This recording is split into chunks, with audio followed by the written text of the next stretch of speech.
What if Goku enter attack item? Destroy! Hey everyone, what if Son Goku from Dragon Ball was thrown into the world of Attack on Titan? Would he instantly destroy all the Titans and end the series in less than 5 minutes? Or maybe he'd decide to join the Survey Corps and fight alongside the other humans against the encroaching Titans? Well, let's discuss that right now. This is your host from the channel, and I've been thinking about this question a lot lately, so much so that I had to sit down and write out my thoughts.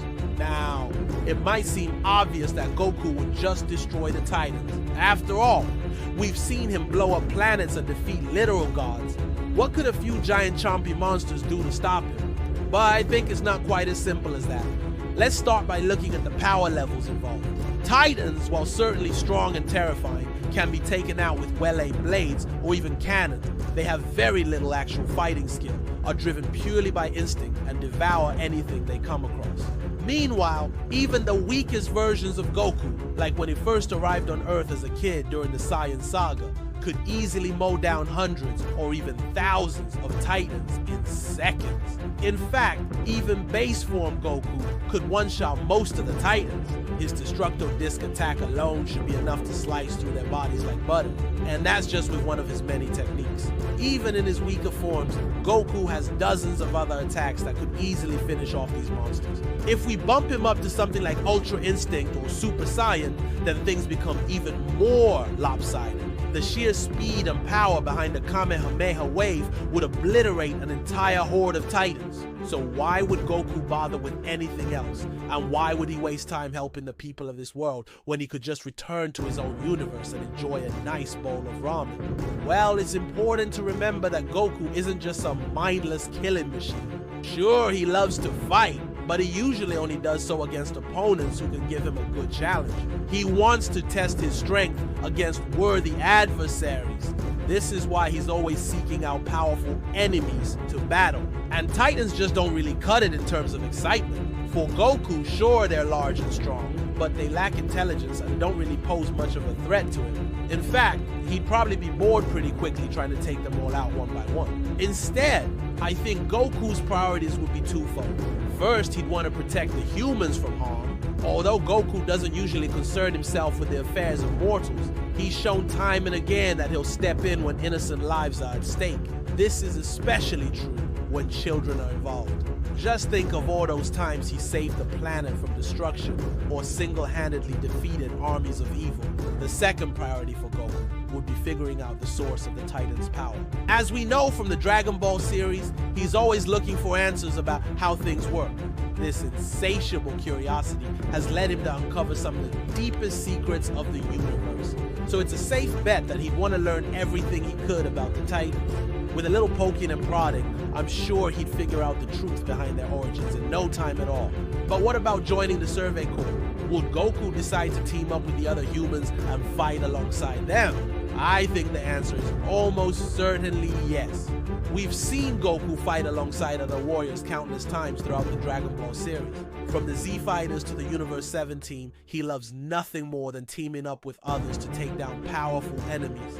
And although the Survey Corps are definitely not the most powerful group of fighters, they're incredibly brave and determined. These are qualities that Goku admires in others and would likely make him want to join their ranks.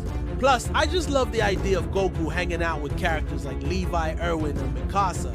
They're all such badasses, and I can just imagine them cracking jokes and swapping stories around a campfire. It would be awesome to see Goku spar with Levi as well.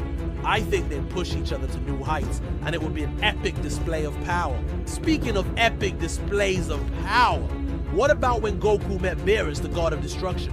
Do you remember that scene where he destroyed the planet? That got me thinking, would Goku accidentally destroy the world of Attack on Titan after failing to beat the Titans in a timely manner? Well, it's possible, but I don't think so. You have to remember that Goku never fights with the intent to kill, even against evil villains. His goal is always to make them see the error of their ways and become stronger himself. Plus, we've seen him hold back his power before. When fighting against weaker opponents, he doesn't just go all out and end things quickly. Instead, he likes to drag out the battle a bit and get a real workout in. So while it's true that Goku could easily destroy the Titans, I don't think he would. Instead, he'd probably find some way to defeat them that allowed him to test his strength without causing any permanent damage. But what if he did accidentally destroy the Titans? How would the story change without them? Well, I think it would be for the best. The Titans were a constant threat hanging over the heads of the characters and the readers. They were a force of nature that seemed unstoppable. But with Goku around, there would be no more mystery or danger surrounding them. Instead, Goku would quickly dispatch the Titans and move on to other things. And what exactly are those other things? Well, that's tough to say. Maybe he'd set out to find the source of the Titans' power, or perhaps he'd simply help the humans build a better life for themselves. Either way, I think the real story of Attack on Titan lies not in the battles against the Titans, but in the aftermath. With this great hero watching over them, humanity would finally have a chance to catch their breath and figure out what to do next. They could rebuild their society, try to understand the Titans better, or maybe even find a way to coexist with them. Whatever they decided, I'm sure it would be a fascinating journey. And who could say no to seeing some badass characters like Levi, Eren, and Mikasa team up with Goku to take on some truly terrifying foes? That would be an anime worth watching. Now, you may be wondering, what if Goku wasn't as overpowered? What if he couldn't use any of his special abilities? What if he was just a normal guy who relied on his martial arts skills? Well, in that case, things would be a lot tougher for him. Goku wouldn't be able to just blow up the Titans with a flick of his wrist. He'd have to rely on his wits and fighting skills to defeat them. This would be a much slower process, but it would also be a lot more fun to watch. It would be cool to see Goku strategize with the other characters and come up with creative ways to defeat the Titans. He'd probably train Eren Yeager to get better control over his Titan powers too. It's also worth mentioning that if Goku couldn't leave the walls, things would get even more interesting. He'd be forced to rely on his brain as much as his brawn, which would be a welcome change of pace. And there you have it, folks. Those are just some of my thoughts on what would happen if Goku from Dragon Ball was thrown into the world of Attack on Titan. Do you agree or disagree with my analysis? Feel free to let me know in the comments below. Thanks so much for watching, and as always, I hope you have a wonderful day.